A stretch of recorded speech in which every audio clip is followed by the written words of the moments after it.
हज़ारों की तादाद में बेरोज़गार हैं और जगह जगह बेचारे भुखमरी का शिकार हो रहे हैं। फोर्थ क्लास की नौकरियां अगर हमारे बाहर की स्टेटें ले जाएं तो हमारे बच्चों को जहर ये है कि जम्मू में ये रेत का जो काम है वो ठेकेदार कहाँ से आए हैं? यूपी से आए हैं, बिहार से आए हैं। ये हो क्या रहा है इस देश की का क्या ये मकसद है कि हमारे रियासत को क्या निकम्मा बना और बेटा के अब डीडीसी और बीडीसी और ये जो सरपंच है इकट्ठे बैठ के इलाके का नक्शा ही बदल देंगे। तो लिहाजा आज 3-4 साल हो गए हमने वो नक्शा भी देखा। The voice of people channel में आप सभी का हार्दिक स्वागत। मैं हूं मोहम्मद रफ़ीक। आज हम आए हैं बनी तहसील में और बनी तहसील एक दूर दराज इलाका है, ये आप बेहतर जानते हैं। और आज हमारे यहाँ मुलाकात हुई एक्स डिप्टी स्पीकर श्री गुलाम हैदर मलक साहब से। मलक साहब जो है उनका बचपन से लेकर आज तक जो है सियासत में ही दौर रहा, सियासत आज तक इनने सियासत ही की। और ये अलग बात है कि सियासत में उतार चढ़ाव आते रहते हैं, मगर इनकी जो लीडरी है वो सरसब्ज़ ही रही। तो हम आज इनसे जानना चाहेंगे कि आप अपोजिशन में हैं तो क्या लगता है कि कैसा डेवलपमेंट के कैसे काम हो रहे हैं, और जो यूथ है उसके लिए क्या हो रहा है, जो बाकी लोगों को बुनियादी सहूलतें चाहिए थी उनमें क्या हो रहा है। मलक साहब, वॉइस ऑफ पीपल चैनल में आपका हार्दिक स्वागत है। सबसे पहले हम ये जानना चाहेंगे मलक साहब, जो गरीब लोग हैं वो एक दौर ढूंढ रहे हैं, तो आपका एक दौर था, गुलाम नबी आज़ाद साहब चीफ मिनिस्टर थे, तो एक हवाई भर्ती, एक नहीं बल्कि कई हवाई भर्ती हुई। आपने भर्तियां लोहाई मल्हार में करवाई, बनी में करवाई, लोआंग में करवाई, मछेडी में करवाई।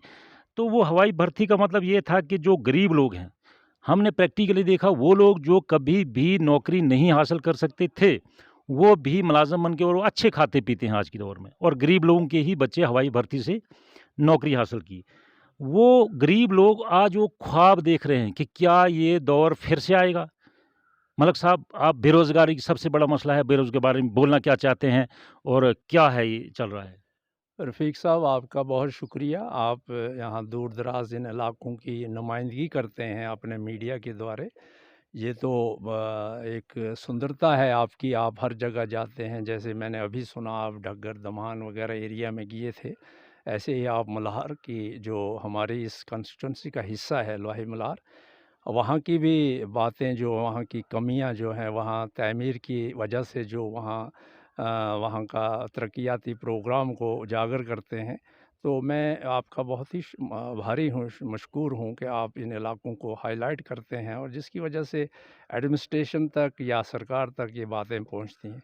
तो आपने मुझे ये सवाल किया कि आप शायद मेरे ख़्याल में हमारा बहुत ही अच्छा सुनहरी दौर रहा, इसमें शक नहीं कि बहुत पहले मैं बचपन से ही एक तालिब इल्म से ही लेके मैंने सियासत में कदम रखा था। कॉलेज लाइफ छोड़ते ही मैं 74 में मैंने कांग्रेस को जॉइन किया था। तो 20-22 साल हमने इस इलाके का बहुत ही नज़दीक से तज़िया किया। तो ये यहाँ अंडर डेवलपमेंट था, इसमें कोई डेवलपमेंट नहीं थी। एक सड़क इंदिरा जी का देन है हमारी, ये जो बनी बसोली भदरवा रोड था, उनकी वजह से ये तमीर हो रहा था, लेकिन बदकिस्मती उस पे कोई सूरत नहीं थी। तो जो दीगर हमारे इलाके थे ये कटे हुए थे, किसी दिशा में कोई सड़क नहीं थी। तो मुझे एक मौका मिला, यहाँ की आवाम ने मुझे 96 में मौका दिया यहाँ की नुमाइंदगी करने का। तो हमने कुछ सड़कें, कुछ प्रपोज़ल हमने ये दोनों इलाके के लिए, लोही मल्हार के लिए, बनी के लिए सब डिवीज़न इख्तियार करवाई ताकि इस इलाके की भलाई हो। इसी तरीके से हमने सब डिस्ट्रिक्ट अस्पताल यहाँ बनाए, वहाँ पीएचसीज़ बनाई। तो लिहाजा काफ़ी काम हुआ था उस दौर में। ब्रिजेज़ तकरीबन 18-19 के करीब बड़े-बड़े ब्रिजेज़ हमने बनाए। तो जिस कदर भी हमें ये मौका मिला, तो हमने पहले निबाड़ से ये कुछ सड़कें शुरू कराईं, उसके बाद वाजपेयी जी आए, तो उन्होंने हमें पीएमजीएसवाई एक लॉन्च की स्कीम। तो उसके द्वारा हमने ये तमाम 9 सड़कें लोही मल्हार में और 8 हमने बनी में उस वक़्त प्रपोज़ की थी, जो कि इस वक़्त पाए तकमील की तरफ बढ़ रही हैं। लेकिन बदकिस्मती ये बीच में जो गैप हुआ मेरे हारने के बाद, तो 10-15 साल ये इनका लेट हुआ। ये काफ़ी पहले फ़ाइनल होनी थी और इसको ब्लैक टॉप काफ़ी पहले हो जाता तकरीबन सब रोड्स का। लेकिन बदकिस्मती ये एक प्लान तो टोटली हमारा ये यहाँ पैसा नहीं मिला और ये सड़कें नहीं चल पाईं। तो लिहाज़ा आज मुझे ये थोड़ी सुन के खुशी होती है कि बहुत से इलाकों में हमारी सड़कें नज़दीक जा रही हैं और काम शुरू से जारी है। तो यही एक सिलसिला था जो पुराना हमने किया था, वही हमें इस वक़्त मिल रहा है। जहाँ तक आज हम देखते हैं, ये जो मौजूदा सरकार ने जो हमारा जम्मू कश्मीर को एक अपाहिज स्टेट बना दिया, तो एक यूटी में तब्दील किया। एक प्रिंसली ये बहुत बड़ी स्टेट थी, महाराजा उनके वक़्त से ये इसका बड़ा नाम था, ऊँचा नाम था देश में। लेकिन 5 अगस्त एक बदकिस्मती का दिन था कि हमारा ये इलाका जो है ये यूटी में बदला। ये पहली दफ़ा हमने ये सुना यूटी से स्टेट्स बनती हैं, लेकिन स्टेट्स को वापस लाना और यूटी में तब्दील करना ये हमारी ख़ासकर इस जम्मू के कश्मीर के लोगों की बदकिस्मती है। और इस वक़्त तक आज तक हमें जो इस यूटी का जो सिला मिल रहा है नौकरी के हिसाब से, नौकरियां जो हमने उस वक़्त उस ज़माने में बाइयर भर्ती करवाई थी, इसी तरीके से हर डिपार्टमेंट में हमने 10-10, 20-20 बच्चे जो हैं एडजस्ट करवाए थे और कुल मिला के तकरीबन 1200-1300 बच्चे यहाँ के रोज़गार पा चुके हैं। एक रहबरे तालीम स्कीम हमने शुरू की थी, जिससे हज़ारों बच्चों को नौकरियां मिली और आज वो परमानेंट होके 60-60, 70-70 हज़ार रुपया माहाना तनख्वाह ले रहे हैं। इसी तरीके से रहबरे खेल हमने शुरू किया था, रहबरे सेहत शुरू किया था, रहबरे ज़राअत शुरू किया था। उसकी द्वारा बच्चों को बहुत रोज़ी मिली और आज वो रोज़गार पा रहे हैं और अच्छे दिन अपने गुजार रहे हैं। लेकिन बदकिस्मती तब से आज तक तकरीबन मैं तो कहूँगा कि जब से बीजेपी सरकार आई, यहाँ से तो हमें बिल्कुल ज़ीरो की तरफ हम जा रहे हैं। हमारे नौजवान इस वक़्त हज़ारों की तादाद में बेरोज़गार हैं और जगह-जगह बेचारे भुखमरी का शिकार हो रहे हैं। तो लिहाज़ा इस वक़्त तो हमें कुछ नहीं मिल रहा है, ये तो सिर्फ़ कहने की बात है। हमारे वाजपेयी ये मोदी जी ने एक स्लोगन दिया था कि हम 2 करोड़ पूरे 1 साल में 2 करोड़ और 5 साल में 10 करोड़ नौकरियां देंगे। तो कहाँ है, मैं कहता हूँ 10 लोग भी नहीं आ सके हैं। ख़ासकर हमारे जम्मू कश्मीर में ये 35 ए का ख़ात्मे से हमें एक लिस्ट मिली है कि यहाँ जो हमारे जो पोस्ट ऑफिसेज़ हैं, जी, जी। इनमें बाहर से बच्चियाँ आई हैं। कोई बिहार से है, कोई उड़ीसा से है, कोई यूपी से है। अरे मैं कहता हूँ कि ये 4th क्लास की नौकरियाँ अगर हमारे बाहर की स्टेटें ले जाएँ, तो हमारे बच्चों को ज़हर दिया जाए फिर इस वक़्त।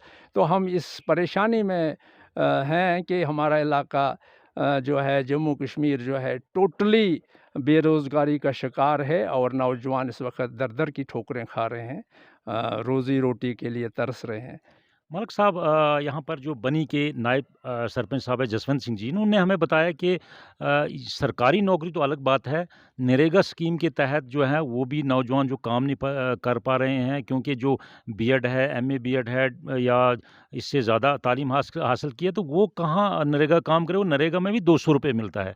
दूसरी बड़ी प्रॉब्लम उन्हें कहता है कि अब वो 200 रुपये भी नहीं कर पाते हैं और ऊपर से जो बच्चे हैं, वो जो पढ़े लिखे नौजवान हैं, वो एक उनमें एक खौफ आ गया है कि हम क्या करें, और उन्हें नशा के शिकार हो गए हैं, अब वो नशाखोरी करते हैं। तो ये भी एक गलत रास्ते की तरफ बेरोज़गारी वजह से जा रहे हैं। और उनने यही कहा कि जो बेरोज़गारी बढ़ी है, उस बेरोज़गारी के साथ-साथ महँगाई भी बड़ी बढ़ी है।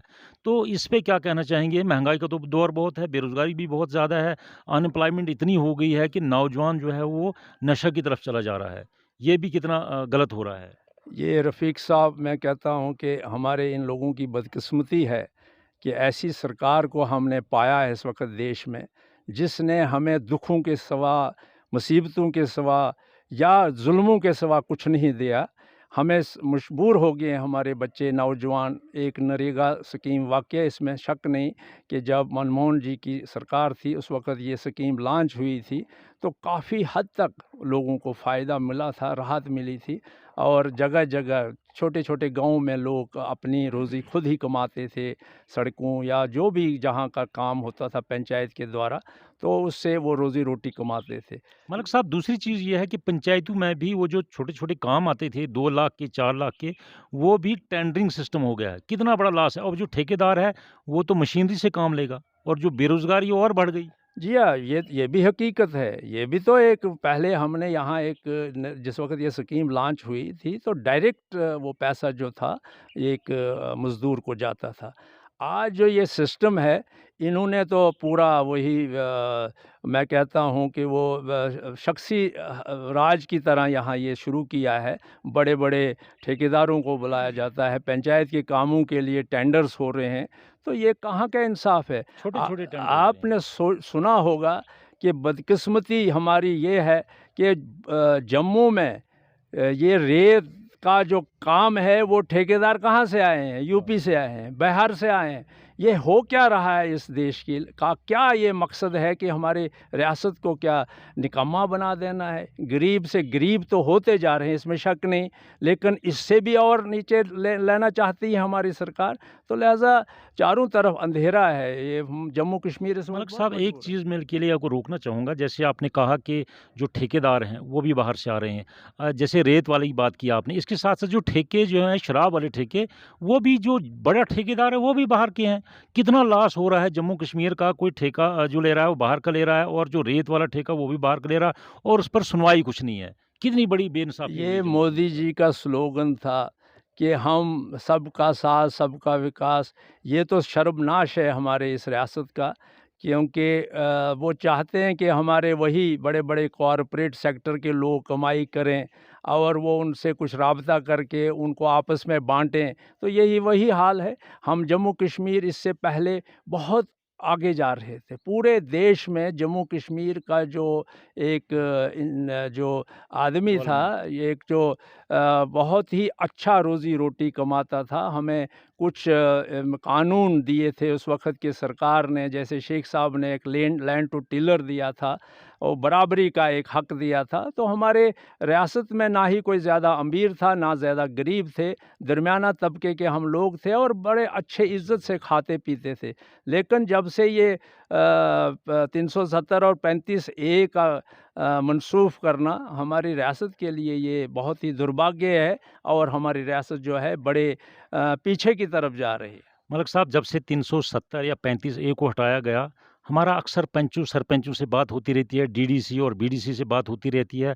जहाँ कहीं भी बात करें लोगों की, उनकी यही फरियाद है, जो पीआरआईज़ ख़ास करके हैं, उनकी यही फरियाद है कि जब हम किसी ऑफ़िस में जाते हैं, किसी ऑफ़िसर से मिलते हैं, तो सुनवाई कुछ नहीं है, सुनता ही कोई नहीं है और बोलते हैं जी सरपंच और पंचों के पास बीडीसीज़ के पास बड़ी पावर है, मगर वो कहते हैं जी कोई सुनवाई नहीं है, जबकि हम अपने लेवल पर ₹50 भी खर्च नहीं कर सकते हैं और एक पाइप भी हम किसी को नहीं दे सकते हैं, आधी इंच की या एक पोल भी बिजली का नहीं दे सकते हैं। तो फिर जब ये बात यहाँ तक आती है, सुनवाई कुछ नहीं है, मलिक साहब आप मुझे बताइए कि जब सुनवाई कुछ नहीं है, तो लोग जाएँ कहाँ?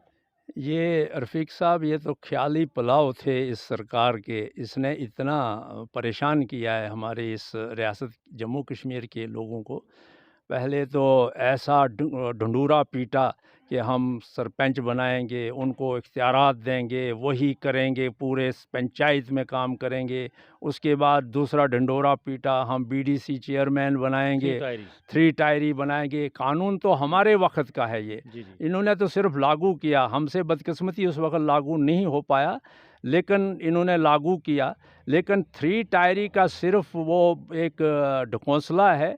तो ये जिस वक़्त बीडीसी के चेयरमैन चुने गए, फिर उनको दिया गया सब कुछ कि इनको ही मिलेगा। वो पंचायत वाले रह गए बेचारे, सरपंच वहीं के वहीं, तो बीडीसी को मिलेगा, सब यही करेगा खर्च।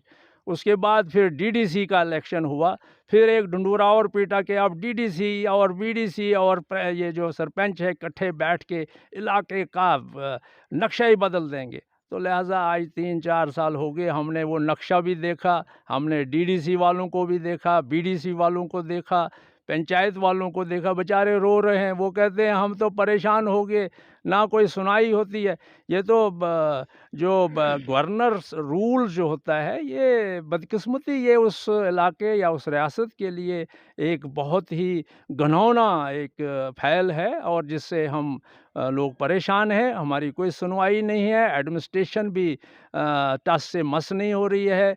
चारों तरफ अंधेरा ही अंधेरा दिख रहा है हमारे लोगों को, और जहाँ भी देखते हैं बड़े-बड़े उद्योगपति कहीं कब्ज़ा जमा रहे हैं, कहीं एनक्रोचमेंट कर रहे हैं, कहीं ठेके ले रहे हैं और अपना पेट पाल रहे हैं। आपने सुना होगा हमारे जी। देश का सबसे बड़ा इस वक़्त अडानी जी जो हैं नंबर 1 उसमें अपने पैसे में बने, और इस वक़्त उनका जो कमाई जो 360%, एक तरफ कहते हैं कोरोना में हमें तो कुछ नहीं मिला, लेकिन दूसरी तरफ जो बड़े उद्योगपति थे, बड़े-बड़े उनके यार दोस्त थे, उनको तो 360% कमाई होके और देश के सबसे बड़े अमीर अमीर और दुनिया के नज़दीक जो काफ़ी अमीर है उसके साथ-साथ टक्कर ले रहे हैं। तो लिहाज़ा गरीब कहाँ? गरीब तो इस वक़्त ज़मींदोज़ कर दिया है इस सरकार ने। मलिक साहब, लोग बड़े परेशान हैं, जहाँ भी जाते हैं परेशानियों का शिकार हुए हैं। इलेक्शन की आहट सुनाई दे रही है। ये गवर्नमेंट कब कराती है, मगर आसार हैं कि इलेक्शन शायद हो जाएँ। क्या तैयारियाँ चल रही हैं आपकी पार्टी की? पार्टी कोशिश कर रही है कि हम एक तो अपोज़िशन को इन्होंने मेरे ख़्याल में, जहाँ तक मैंने पहली दफ़ा अपनी इस ज़िंदगी में, तकरीबन मेरे भी अब 68 68 साल की उम्र के करीब-करीब पहुँचा हूँ। तो मैंने ऐसी सरकार कभी नहीं देखी थी कि अपोज़िशन को कुचलना कुचलना, कुचलना। हाँ, कुचलना। अपोज़िशन को कुचल रहे हैं, और जो अपोज़िशन एक मुख्य धारा होती थी कि रूलिंग को एक राह दिखाती थी अपोज़िशन, और उस जो अपोज़िशन को हमेशा जो नेगेटिव पॉज़िटिव जो है उसका मतलब लेके तो सरकार को चलाती थी। लेकिन अपोज़िशन को पूरा राइट दिया जाता जी था। हाँ, जी हाँ। तो अपोज़िशन को तो टोटली इन्होंने कुचल दिया है, और इस वक़्त ये हालत है कि जो अपोज़िशन की बात कोई उठाता है लोगों के हित की, लोगों के बारे में, उसे बिल्कुल इग्नोर किया जा रहा है, और खुद अपना ही ख़्याली पुलाव से लोगों को वो बेवकूफ़ बनाया जा रहा है। लिहाज़ा ये इलेक्शन भी एक तरह का ही ढोंग है। आज 3-4 साल से कह रहे हैं आज होगी, कल होगी, परसों होगी। फिर उसके बाद कहा हम स्टेटहुड देंगे, उसके बाद हम इलेक्शन कराएँगे। फिर कहने लगे नहीं जी अब स्टेटहुड बाद में मिलेगी, इलेक्शन होगा। फिर उसके बाद डिलिमिटेशन का शुरू किया है प्रोसेस। हम चाहते थे डिलिमिटेशन हो, इलाके हमारे बड़े पसमानदा हैं, दूर-दराज़ इलाके हैं, इनको सहूलियत हो, राहत मिले, लेकिन वो सिर्फ़ ढंढोरा ही पीटना है। आज तो तकरीबन 3 साल से नहीं कर पा रहे हैं इलेक्शन, अब कहते हैं शायद अगले साल होगा। तो ये तो खुदा ही जाने कब होगा, हम तो बड़े वो इनके परेशान। हाथ में बागडोर है, कब जी हाँ, जी हाँ, कराएँगे जी हाँ, पता जी नहीं। हाँ, ये इनका ही इस कभी वक़्त। भी बदल सकते हैं। जी हाँ, ये एक्चुअली क्या है कि देश का जो सबसे बड़े अदारे थे, जैसे ये हमारा सुप्रीम कोर्ट था, जुडिशरी हुआ करती थी, उसके बाद इलेक्शन कमीशन हुआ कमीशन हुआ करता करता था। था, इसी तरह से आरबीआई हुआ करता था। ये इसी तरीके से ये एक अपोजिशन का भी रोल हुआ करता था, लेकिन इन्होंने सब मिला-मेट कर दिया, और सब एजेंसियाँ वो अपनी मिली-भगत बना दी है, और जैसे चाहते हैं वो करते हैं, उसी तरीके से वो। अब मैं थोड़ा-सा सहारा ले रहा हूँ सुप्रीम कोर्ट ऑफ इंडिया, जो हमारे चीफ जस्टिस हैं, जी, जी। वो थोड़ा-सा इस वक़्त बड़े अच्छे फ़ैसले ले रहे हैं और सरकार को जवाबदेह कर रही है। तो लिहाज़ा ऐसे इदारे होने चाहिए, इसी तरीके से हमारा इलेक्शन कमीशन हो, वो देखे कि इलाक़ों में या रियासतों में क्या दुर्दशा है, तो इलेक्शन होना चाहिए, क्योंकि लोगों के नुमाइंदे जो है आके चुने जाते हैं, तो वो लोगों का अच्छा-बुरा बहुत ही करीबी नज़र से देखकर उनका हल करते हैं। मलिक साहब, 96 1996 में ऐसे हालात नहीं थे, ऐसे बहुत से ख़राब थे, कई गुना ख़राब थे। उन हालात में इलेक्शन करवाई गई थी। तो आज तो इस किस्म का है ही नहीं कि इलेक्शन से कि डरा जाए कि जो कोई मिलिटेंसी है। जी हाँ, ये किस किस्म की सूरत-ए-हाल चाहती है सरकार? इसमें हकीकत है ये कि 1996 के दहाके में जिस वक़्त मैंने इलेक्शन लड़ी थी, और बहुत जान हथेली बारूद पे बैठ के एक हाँ, किस्म की इलेक्शन होती थी। जान बारूद पे लेके हमने इलेक्शन लड़ी थी और उस वक़्त भी इलेक्शनें हुईं जी, जी। और बहुत अच्छी तरह से इलेक्शन हुई, बड़े साफ शफ़ाफ तरीके से इलेक्शन हुई और सरकारें बनी और लोगों का बहुत अच्छा मज़बूत। विकास किया। इसमें शक नहीं, बहुत अच्छा काम हुआ 6 साल में और हमने इस इलाके को खुद मैं कहता हूँ कि इस इलाके का नक्शा बदल दिया था उस वक़्त। लेकिन आज तक उसके बाद तकरीबन आज तकरीबन 15-16 साल हो गए, तो मैं तो उसी प्रकार का जिस तरीके से हमने छोड़ा था, उसी तरीके से हमारे ये इलाके हैं, उसमें कोई बढ़ोतरी नहीं। हमने जो काम शुरू किए थे, जिसमें यहाँ कॉलेज था, वो भी अधूरा पड़ा है, कोई तमीर उस पे नहीं हुई। मिनी स्टेडियम एक बनाया जा रहा था यहाँ, वो भी उसी तरीके से। आपके लोही मल्हार के बहुत से अच्छे हमने वहाँ स्पेशल सब डिवीज़न का उमर साहब से अनाउंस करवाया था, किसी ने उसकी तरफ तवज्जो नहीं दी। हमने यहाँ बिजली के लिए सब डिवीज़न और उन्होंने मंज़ूर की है, लेकिन किसी ने तवज्जो नहीं दी। बहुत से हमारे गुज्जर हॉस्टल यहाँ पड़ा है, 20 साल हो गए उस पे काम किसी ने उसकी तरफ कोई तवज्जो नहीं दी। तो लिहाज़ा ये कहाँ का विकास है? ये तो मैं तो कहता हूँ सीधा-सीधा ये लोगों को धोखा दिया जा रहा है। जी, जी। ये है हमारे एक्स डिप्टी स्पीकर श्री गुलाम हैदर मलक जी, जो कि अपने तारुफ़ का महताज नहीं है और उन्होंने साफ-साफ लफ्ज़ों में कहा कि जो एम्प्लॉयमेंट हमने दी थी वही आज तक चल रही है और जो रोड्स हमने बनाई थी, जो हमने यूनिट्स बनाए थे, वो ज्यों के त्यों हैं, जो बिल्डिंग्स बनाई थी, वो ज्यों की त्यों हैं। 15-16 सालों में कुछ भी डेवलपमेंट नहीं हुई। जनता का ये मानना है कि जब तक नुमाइंदगी ना हो, जब तक इलेक्शन ना हो, जब तक कोई जब तक हमारे रिप्रेजेंटेटिव ना असेंबली में जाएँ, हमारी कुछ सुनने वाला नहीं है। कैमरामैन हयात अली के साथ मैं मोहम्मद रफ़ीक बनी।